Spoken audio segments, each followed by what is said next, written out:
invitees, ladies and gentlemen. Good afternoon to all of you. Thank you for inviting me, CIC, and it's indeed my honor and pleasure to be part of this. I mean, I think I have a little different perspective because I'm not only representing a PSU, which is more of an implementer of the RTI Act, because we keep answering questions. The second thing is, as a PSU, we're a little different from the government. We also have commercial needs of running our organization. So there's a little bit of difference between the past speakers in this panel and myself as an implementer. So I feel privileged to be here amidst the galaxy of experts. Wish to convey my thanks to CIC for giving me an opportunity and to share my views. RTI Act 2005 has been a very important piece of legislation by the Government of India, giving its citizens the power to access information under the control of public authorities and thereby to bring in transparency and accountability in the functioning of public institutions. I must confess that I was probably one of the first executives in Indian Oil Corporation to be actually trained when the RTI Act was brought in 2005 by none other than Mr. Wajahat Agibullah. He had travelled across to some of our offices and then explained to us what it was about, and probably we thought it was another animal which was coming to us. But I'm quite happy as leader of the organization today that it has done a world of good for some of our things which I will just explain. After the enactment of the Act, we are definitely moving towards a system that is becoming more and more open and transparent with increased accountability of public authorities across the country. Enactment of the Act has been a significant step in increasing the efficiency and standards of corporate governance in central PSUs. In today's global business environment, organizations, whether private or government, can survive and prosper on a sustainable basis only if they enjoy the trust of their stakeholders. The trust comes from fostering transparency and accountability in their functioning, in their work culture, procedures and practices, and by sharing relevant information with their stakeholders from time to time. Public sector enterprises in India are governed by the company law, SEBI regulations and all other laws of the land as applicable to any other business house in the country. And they have the additional responsibility of making relevant information available to the CAG, CVC, parliamentary committees and other authorities. It is an acknowledged fact that the PSCs have evolved fairly robust systems and procedures for transparent operations and management of day-to-day activities to be able to compete and succeed in the domestic and international markets. Most of the central PSCs have adopted high standards of corporate governance, transparency and ethical business practices and are adhering to various government policies both in spirit and in practice. Therefore, PSCs need to be viewed from a perspective that takes into consideration their need to safeguard their business interests and face competition in the marketplace. There are more than 250 CPSCs that come under the purview of the RTI Act. Implementation of RTI can be made more effective by exchange of mutual experiences and dissemination of information under RTI amongst them, since they share common interests by way of being commercial oriented and are accountable for both performance and profits. At the same time, RTI, which was earlier looked on with skepticism for being a hurdle in strategic decision making, has now become more acceptable as a means of improving the public image of PSCs and thus their functioning. Its role in strengthening corporate governance by promoting fairness, transparency, integrity and accountability is now being well appreciated. Some issues still remain to be dealt with. While 10 years have passed since the enactment of the Act, even now public authorities frequently find it difficult to take a view on what can be disclosed under the RTI Act and what is exempted. The foremost thing while providing information as per the Act is to strike a balance between transparency and confidentiality and resolve the paradox between commercial conformity and public disclosure. At the same time, RTI too must have certain safeguards that promote transparency while protecting the privacy of persons involved and critical information of public authorities so that the system does not eventually collapse under the burden of disclosure. In this context, you will be surprised to know that based on a recent study conducted by SCOPE, SCOPE is the organization which actually takes care of issues relating to all the PSCs, the apex body of public enterprises. About 40 to 45% of RTI applications received by CPSCs are from current employees and ex-employees who are not seeking information but airing their grievances or attempting to harass their employers through this. In view of the frequency of such instances, there is a need to sensitize both the parties involved to ensure that the Act is interpreted and used in the right spirit, and the number of applications is reduced, which will also reduce second appeals at CIC. Now, before giving details of how Indian Oil implemented the RTA Act 2005, let me briefly mention about the business that we are in. Of course, most of you know about Indian Oil, but anyway, just to give you a flavor, we are the largest commercial undertaking, we are the largest organization in the country with revenues of over 4.5 lakh crore rupees. More than anything else, I think the scale, scope and magnitude of the organization in terms of our reach across the country, you go to any nook and corner, we are there. But more importantly, the number of people that we handle as customers, as public, probably is unmatched in the world. I mean, we have some sort of a 50% share in the total marketplace. So if you take that, even if out of the 1.2 plus billion population, if 20 million do not use any petroleum product and the balance use it, 50% of the balance left are actually directly or indirectly a consumer of ours. So in terms of the responsibility to meet the consumer requirements and the sheer scale of activities, I think that's what makes us a little different. Indian Oil has implemented RTA Act in 2005 in the right spirit, and our motive has been minimum suppression and maximum disclosure to maintain utmost transparency and accountability. I'll just take off from my prepared text here to explain one of the things which actually probably the starting point was the RTA Act. As you all know, we have a huge number of LPG consumers, and LPG consumers by the 3 state oil companies were basically handled by a channel which we used to call as LPG distributorships. I mean, this is also a big heartache for us within the company because to manage the distributors and also manage the customer expectations. Because as most of you here, I'm sure, would have used LPG in their households, and once somebody gets used to it, you can't manage even for probably 5 minutes without the gas in the house. I mean, after all, it directly has a bearing on your day-to-day living. So the organizations, thanks to technology also getting developed, I mean, we had started this process of getting the customer database into our system. And parallelly, the RTA Act also came in by the middle of the century, by 2005, and from that time onwards, we had also built up our database. I mean, today that database has really come in very handy with the implementation of Aadhaar and, of course, the bank account getting linked to the LPG accounts and the transparency which was imposed by all these regulations. We actually made the entire database available on the net. This was the first step that where we brought in a tremendous amount of transparency for literally the consumers, the general consumers. I'm not going to below poverty line type of people. Maybe it's the middle class or the lower middle class or the high class consumers, but at least the entire database of almost 15 crore plus consumers was put on the web by the 3 oil companies.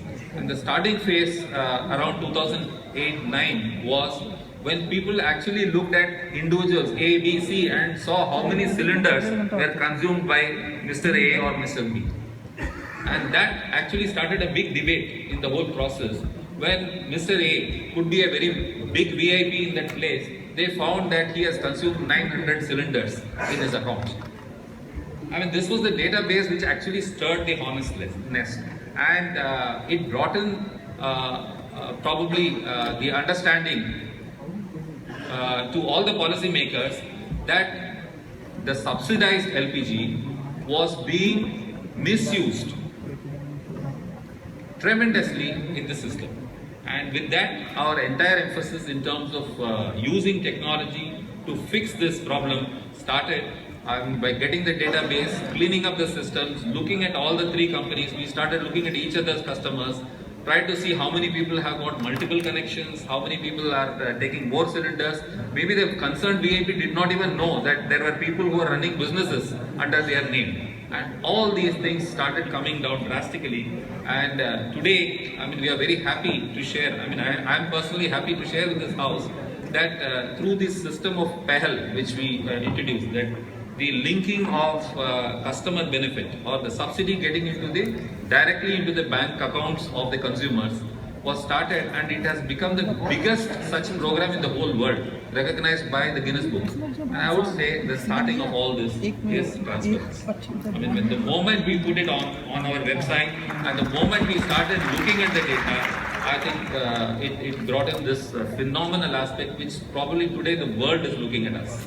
I mean, as to how we implemented this large, when you talk of nearly 15 crore consumers have been brought into this system, you must appreciate that it is 15 multiplied by 5, because consumer in a family is only one, but the family itself has got at least on an average 5 members.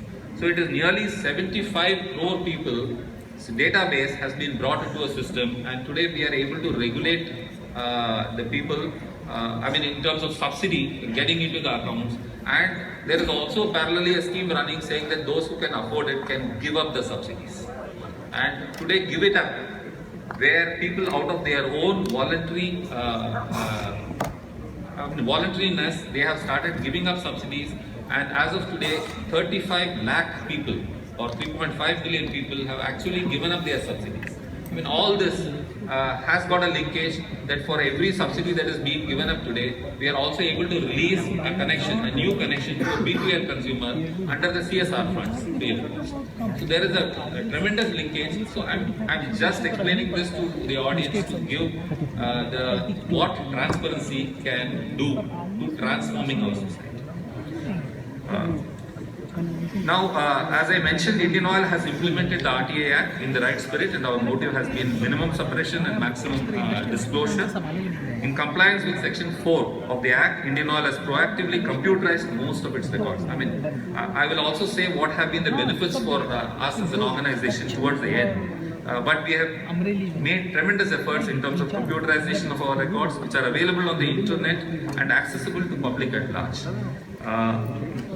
Between them, Indian Oil's corporate and brand websites host all relevant forms and formats, details of corporation's major units, administrative offices, frequently asked questions concerning various customer segments, prices of various products as and when they are updated, LPG distributor performance and profile, customer-wise details of LPG subsidy disbursal, and so on.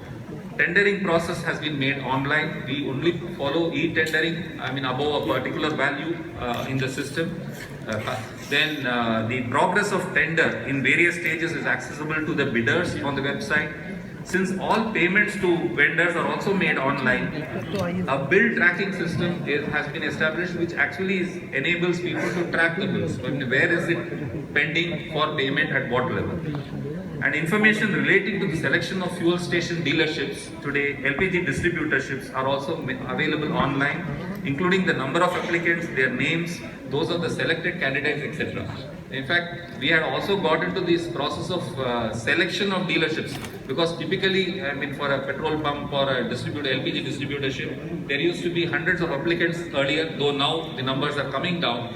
But what has been made as a policy is that to bring in total transparency, we used to have a system of interviews and all that. This has been dispensed with, and after the initial screening, based on which people are found good or not good to be selected, it is based on a system of lottery, and the entire process is videographed, and the records are maintained. So the number of complaints which we used to have in terms of selection of dealerships have all reduced to almost nil today. So this is what the whole thing has done. Indian Oil also has a provision for inspection of files relating to termination of dealerships, selection and operations of dealerships, distributorships, tender and contract documents, sometimes related to third parties. promotion policy, DPC, PDA reports, copies of complaints, investigation reports, and so on and so on. Despite such proactive disclosure of information, we have been receiving large number of applications. I mean, I can mention that from the starting of this RTI, we have received, Indian Oil has received 45,000 applications, out of which 700 have come to the second appeal stages, which is 1.55%. I mean, which means that probably we are able to share the information to over 98% of the people to their satisfaction. And we have created a large organization. I appreciate the cost issue which is brought in. But we have 45 PIOs, 45 APIOs, 34 appellate authorities, and so on to manage this. Let me now come to some of the issues which are regarding. We need to keep it open for questions. Just a minute. I mean, I want to bring in the gaps. So we have only 6 minutes left now for questions. So if you Only 6 minutes are left for questions. you want me to stop, or Please should conclude. I raise? Please conclude. Please conclude. Okay. Let me say some of the issues which we are facing. I mean, of course, there are questions on frivolous and vexatious applications, habitual information seekers, handlings of grievance queries, and time limits, and so on. I have a few suggestions. I will complete with this. Number one, I mean, there as a commercial undertaking under the PSU, we also believe that there are private players also in the marketplace. So there should be some amount of fair play in this. There should be a level playing field. If we are expected to share information, probably the other side also should do it. Because many times it is seen that information seekers are also having some agenda. Secondly, while we stand strongly committed, we need to know the identity and sometimes the purpose behind, because many times the intent is questionable. I mean, maybe the act was to help the people who are really suffering for want of information, but in commercial undertakings these can be misused. The CPIOs should have the right to reject such applications that seem to be prima facie frivolous in nature. We used to have lots of questions being asked, tremendous amount of documents to be shared, and so on. Similarly, I mean, I will also say that there are a few other flip sides to this. Today, many people in the organization believe because of the penalty, I mean, kya jata hai karke, I mean, you share whatever is being asked. I mean, that is also wrong. I mean, from management of undertakings, that anything and everything need not be shared. People will have to apply their mind and make sure, just because it is available at the click of the button, please give everything that you need to disclose. I'm also wondering whether this sort of thing can give rise to oral instructions. I mean, since most of the recorded things are being shared, so there could be a tendency for oral instructions in case things need to be achieved. So, tool to protect personal interests, of course, has also been a problem. Many times we found that if a new petrol pump is being established, the nearby petrol pump, because he fears the competition, he starts asking questions under RTA Act and so on and so forth. So to conclude, I would say RTA is a tool for good governance. It has helped for us as an organization to organize ourselves, make ourselves very systematic, devise policies including destruction of old records, how to maintain new records in a proper manner and so on. Technology, digitalization has helped us greatly. It has generated internal sharpness. I would say people are able to record their reasons for taking a particular decision or not. That fairness. I mean, APAs usually used to be great. I mean, people used to say that one is a very good performer, but write exactly the opposite earlier. Today, because of it being exposed, people are much better in terms of that. I would say speedier decisions. Of course, I would say ultimately it is integrity and trust and overall reputation of an organization which can be enhanced by proper implementation of the spirit of the RT. Thank you.